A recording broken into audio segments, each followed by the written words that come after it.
Good day, everyone. This is Luke Renda, and today I have a video for you about the precession of the equinoxes, the age of Aquarius, and related symbolism in the movie Dune. So without further ado, I'm going to get going on this, hoping to get through it in a reasonable amount of time, but we'll just see what happens here.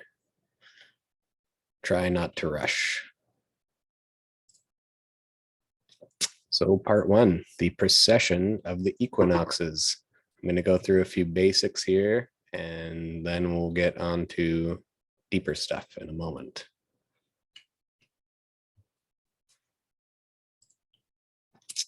Each year, the sun passes entirely around the zodiac and returns to the point from which it started, the vernal equinox. And each year it falls just a little short of making the complete circle of the heavens in the allotted period of time.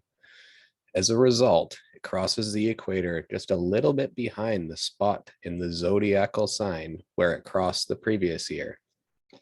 Each sign of the zodiac consists of 30 degrees, and as the sun loses about 1 degree every 72 years, it regresses through the entire constellation or sign in approximately 2,160 years. And though the entire zodiac is about 25,920 years, authorities disagree concerning these figures. This retrograde motion is called the precession of the equinoxes. This means that in the course of about 25,920 years, which constitutes one great solar or Platonic year, each one of the 12 constellations occupies a position, the vernal equinox, for nearly 2,160 years, then gives its place to the previous sign. Among the ancients, the sun was always symbolized by the figure and nature of the constellation through which it passed at the vernal equinox.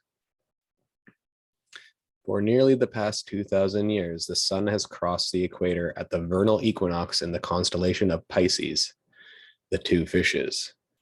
For the 2,160 years before that, it crossed through the constellation of Aries, the ram. Excuse me. Prior to that, the vernal equinox was in the sign of Taurus, the bull. It is probable that the form of the bull and the bull's proclivities were assigned to this constellation because the bull was used by the ancients to plow the fields.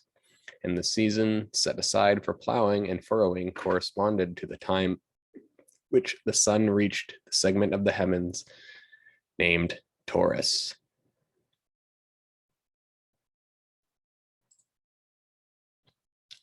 The period of 2,160 years required for the regression of the sun through one of the zodiacal constellations is often termed an age. According to this system, the age secured its name from the sign through which the sun passes year after year as it crosses the equator at the vernal equinox. From this arrangement are derived the terms the Taurian age, the Aryan age, the Piscean age, and the Aquarian age. During these periods or ages, religious worship takes the form of the appropriate celestial sign, that which the sun is said to assume as a personality, in the same manner that the spirit assumes a body. I guess I could have left this part out here. This is some Old Testament stuff. These 12 signs are the jewels of his breastplate, and his light shines from them one after another. So throughout the year, the sun goes from Cancer, Leo, Virgo. It goes this way around the zodiac, but the precessional regresses through, which the next zodiac sign that I have up here, or zodiac image, will be in reverse. So it'll show you the precessional. From a consideration of this system, it is readily understood why certain religious symbols were adopted during different ages of the Earth's history. For during the 2,160 years the sun was in the constellation of Taurus, it is said that the solar deity, assumed the body of Apis, and the bull became sacred to Osiris. During the Aryan age, the lamb was held sacred, and the priests were called shepherds. Sheep and goats were sacrificed upon the altars, and a scapegoat was appointed to bear the sins of Israel. During the age of Pisces, the fish was a symbol of divinity, and the sun god fed the multitudes with 2 small fishes. The frontispiece of Inman's ancient faiths shows the goddess Isis with a fish on her head, and the Indian savior god Krishna is one of his incarnations. In one of his incarnations was cast from the mouth of the fish. So here we have Age of Taurus, Age of Aries, Age of Pisces, and now we're entering into the Age of Aquarius, which I will get into more in other videos. Jung was super interested in the transition of the Age of Aquarius. I wouldn't even say interested, he was concerned about the transition from the Age of Pisces to the Age of Aquarius. And he wrote a lot about it, and I'm going to do a separate video on that in the future because it's pretty in depth. And I just wanted to cover basics here in this video. When the sun was said to be in a certain sign of the zodiac, the ancients really meant that the sun occupied the opposite sign and casts its long rays into the house in which they enthroned it. Therefore, when it is said that the sun is in Taurus, it means astronomically that the sun is in the sign opposite Taurus, which is Scorpio. This resulted in 2 distinct schools of philosophies, one geocentric and exoteric, the other heliocentric and esoteric. While the ignorant multitudes worshiped the house of the sun's reflection, which in the case described would be the bull, the wise revered the house of the sun's actual dwelling, which would be the scorpion or the serpent, the symbol of the concealed spiritual mystery. So we'll see in the next slide here how religious symbolism will take these images and the occult will revere the opposite sign as well. So in Aries, it was Libra. We have the Justice card. We have law, the book of the law. And all the legal system, that stuff that comes out of the Bible, all is because of this opposing Aries. This is Old Testament stuff here. Then we have Pisces. Then we have Virgo, the Virgin. Just think about how many Virgo, Virgin stuff we see. Maryland, Virginia, all of the mass shootings that Michael Desarian goes into, the Virginia Tech shooting, the Columbine High School shooting, the Aurora shooting in Colorado, they're all names of goddesses. And this is at the end of this Piscean age. They're almost getting in their last little rituals in the sign of Virgo. Okay, so here's the next. So this is Apophis. So this is an example. I got Falsa Doom over here, the serpent worship. And I'll get more into this stuff in a bit because it's really interesting. So Apophis, also known as Apep, is the great serpent enemy of the sun god Ra. The sun was Ra's great barge, which sailed through the sky from dawn to dusk and then descended into the underworld. As it sailed through the darkness, it was attacked by Apophis, who sought to kill Ra and prevent sunrise. And the reason why he is opposing the sun, he's opposing Ra, it's because it's in the opposite sign. So it's opposite. And this, it's uniform throughout everything. We'll see this throughout all the ages. So with this opposer, we have cults that take on this like antithetical role against sort of the exoteric religion systems. We get all kinds of cults, and I'm going to get to that in a minute. I'm going to go through a few things here. The correlation between the precession of the equinoxes and the changing eras of man's development appears to be symbolically valid, even if we do not yet know the laws governing the enigma. That's important to remember. We don't really know. We can't even really prove precession. It's hard to prove. We don't really know because we don't take all this data, but it changes the symbolism. We do know that. That is obvious. So this correlation is inescapable if one studies history, and particularly the development of religion and myth throughout history, since it's man's religious symbols that express most clearly the energies at work from age to age. At the close of an era, many old gods die or are subordinated, and new gods, gods who are symbolic of energies which have not yet emerged into human consciousness before, are born.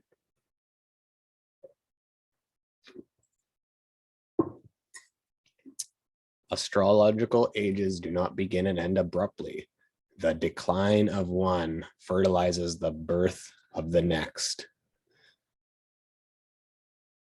Astrological ages appear to commence with great heaves and groans, like the birth of any new thing in the world, and are accompanied by the death pangs of the old era which engender them.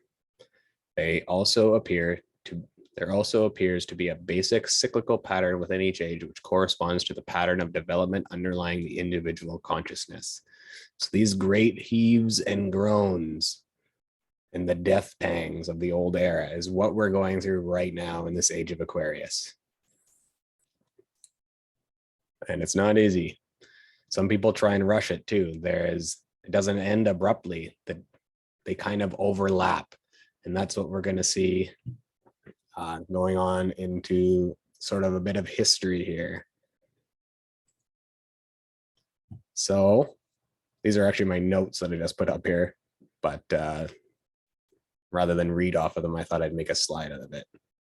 So the transition between the age of Taurus, the bull, and Aries, the ram, coincided with the murder of Sequenary Tao of the 17th dynasty of Egypt, the end of the second intermediate period, by the Hyksos.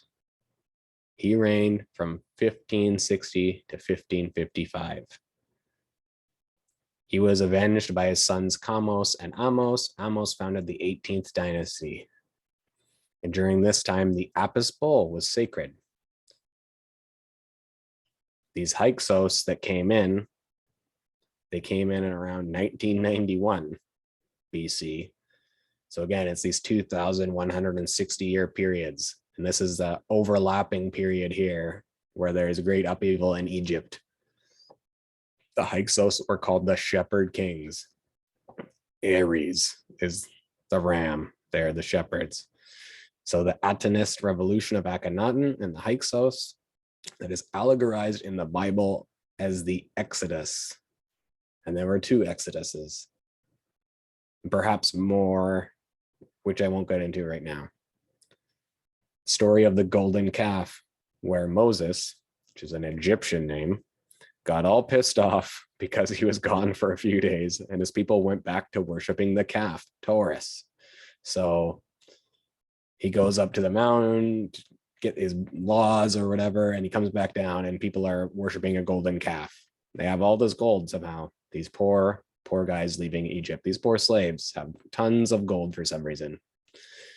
But he comes back down and is like, what are you doing? They've regressed. And so this cult, this Atenist cult, was not happy with letting the overlap period, that they rushed this overlap period. They had to come in and destroy and get ready for the age of Aries. They couldn't wait.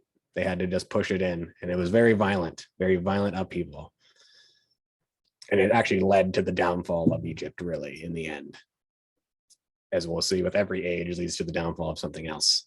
The cult of Mithras, with its symbol of a man cutting a bull's throat, is a symbol of precession. Whenever you see Mithras it's signaling precession. It doesn't necessarily mean the age of Taurus to the age of Aries. It's just saying, hey, the sun is moving. That's what the symbol has become.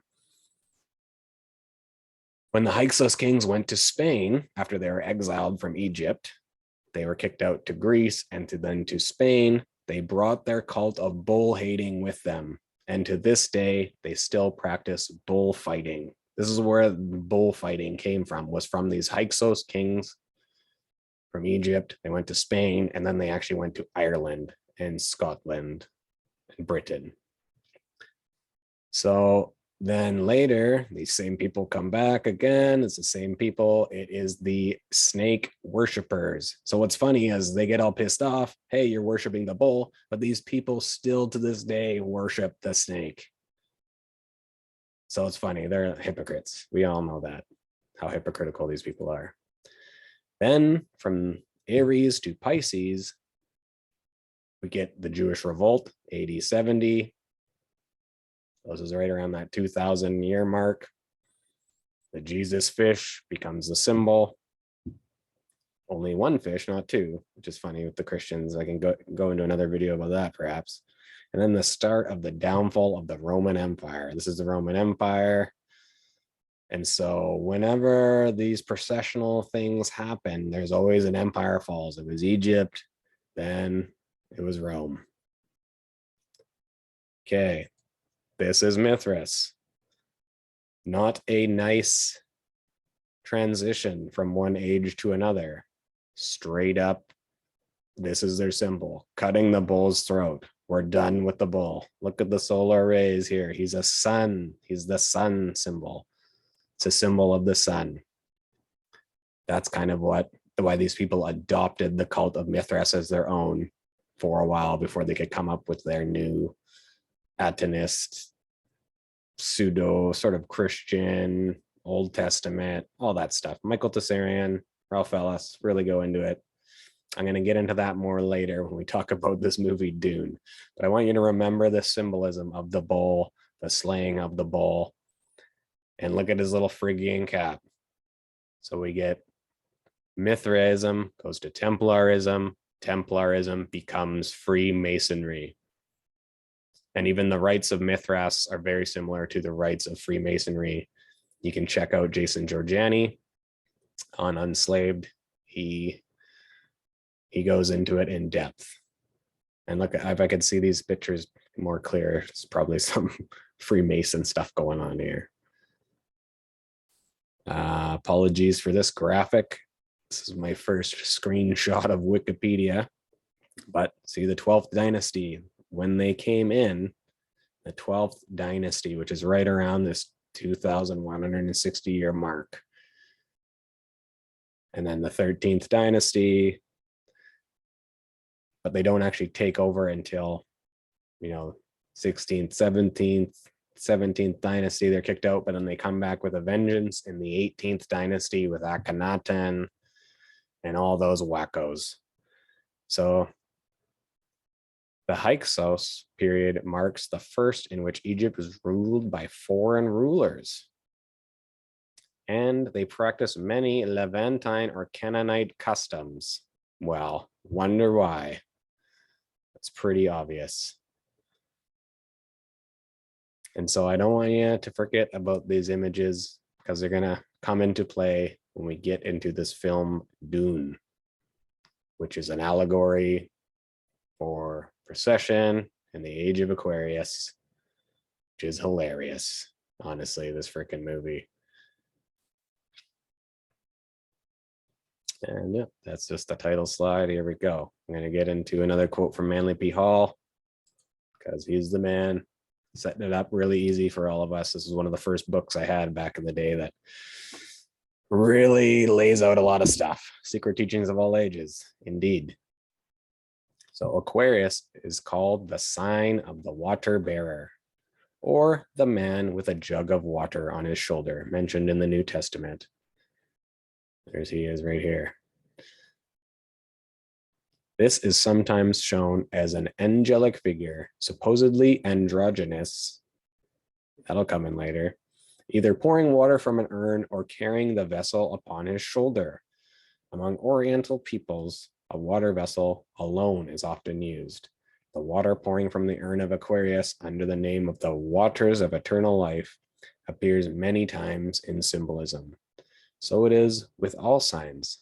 Thus, the sun in its path controls whatever form of worship man offers to the supreme deity. And one quote from this that I didn't put in was actually the color of the vessel is a color between yellow and blue. And I thought, yellow and blue, what is yellow and blue? Well, yellow and blue is supposed to be making green. So why wouldn't they just say green? No, they say yellow and blue for a reason. And what is going on now in the world with the colors yellow and blue? We have the cooties scamdemic information is all yellow and blue. We have the Ukraine flag is yellow and blue. Everyone's driving around with these Ukraine flags. It's like hailing this age of Aquarius. I didn't make any slides for that. David Whitehead went into color symbolism in one of his videos on Rockman, which I have not watched, but it's all about yellow and blue symbolism, and it's probably awesome. But I didn't want it to influence my video here, so I just wanted to say, yeah, yellow and blue, Thanos, Wolverine, weird stuff like that too. But let's move on here to our androgyne hero here. This is the character from the new film, little more androgyne than Kyle over here, Kyle MacLachlan. But yeah, too funny, these guys. Little Femi for a hero.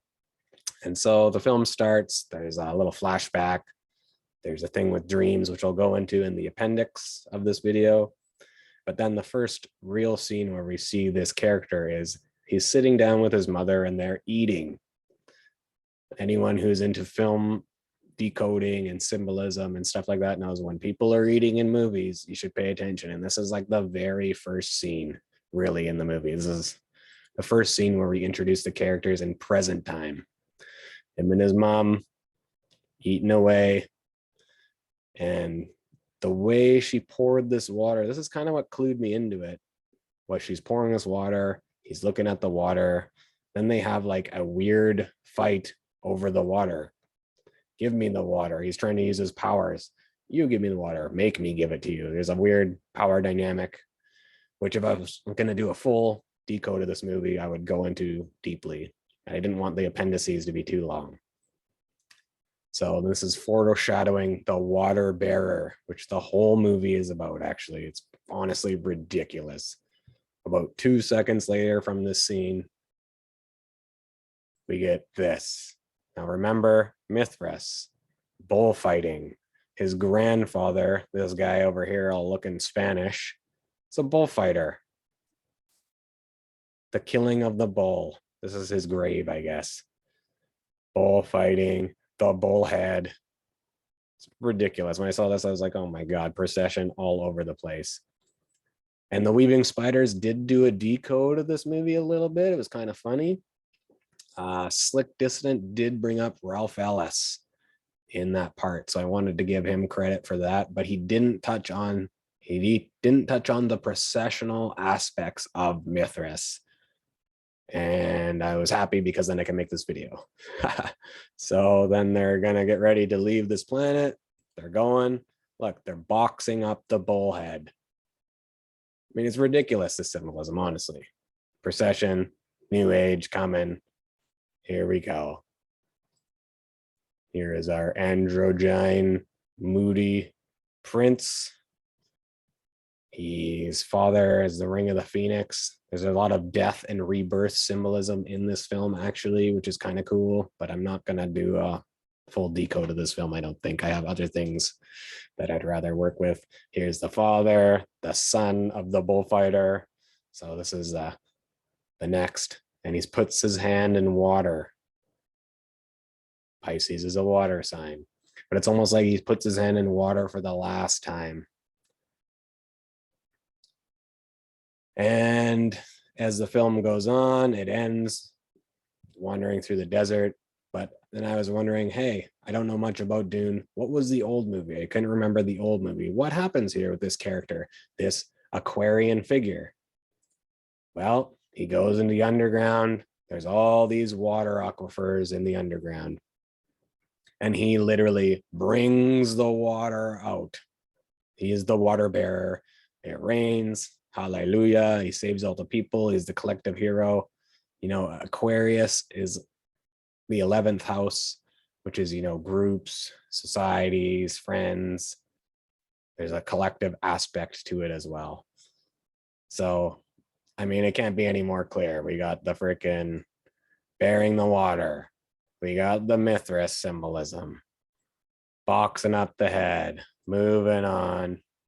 And here we go to actually bearing the water, which I guess they're going to make a part 2 of this Dune movie, this newer Dune. Not sure, but he's going to be the water bearer in it.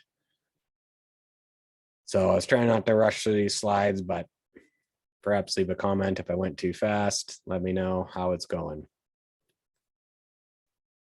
Appendix.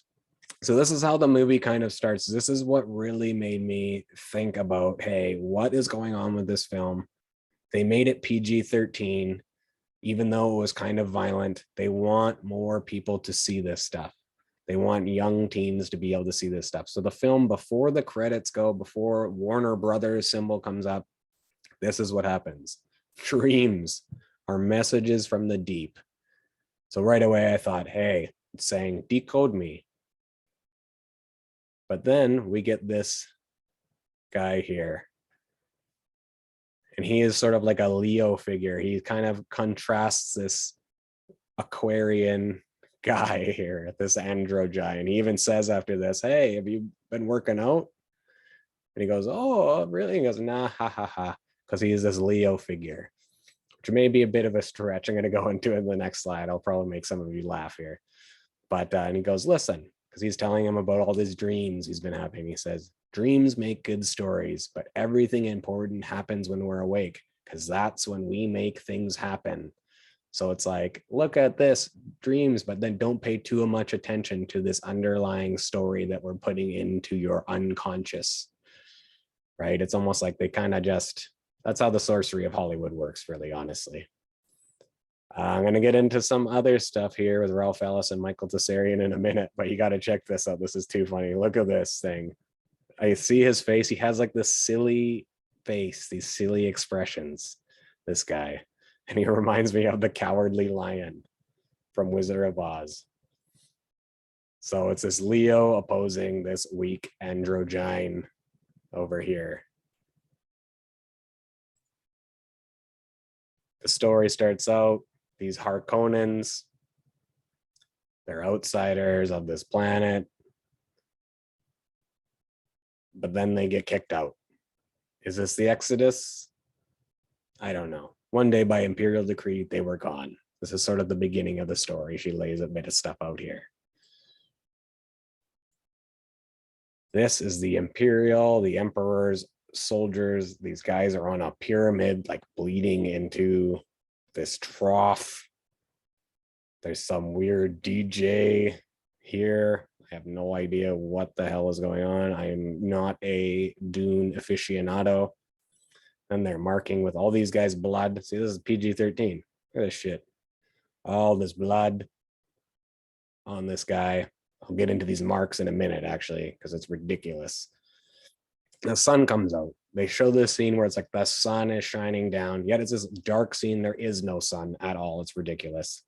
So this is like, hey, sun cult. That's kind of what I see that part is. We're at the sun cult here.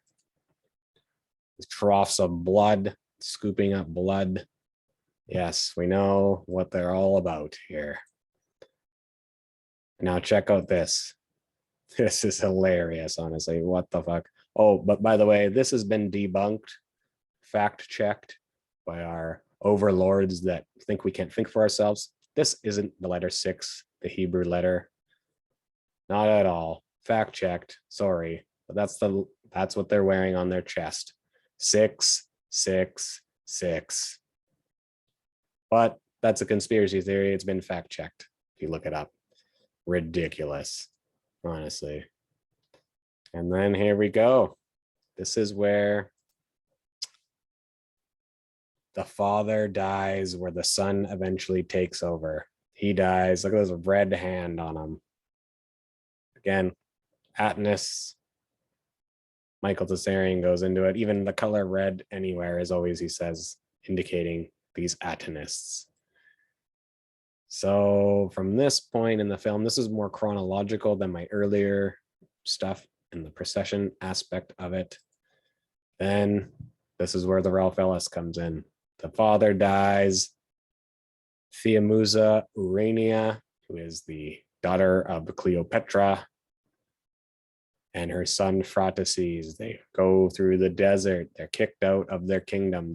In Ralph Ellis's story, they kill the father. And this is the story of how they wander in the wilderness for a bit, end up in Bethlehem, baby Jesus, all that. Here they are sleeping underground. Oh, and also in Ralph Ellis's, they are incestuous. This is the son lover stuff going on here, which we get in the next scene. They're like watching each other undress a bit. It's awkward, obviously. And then here we go.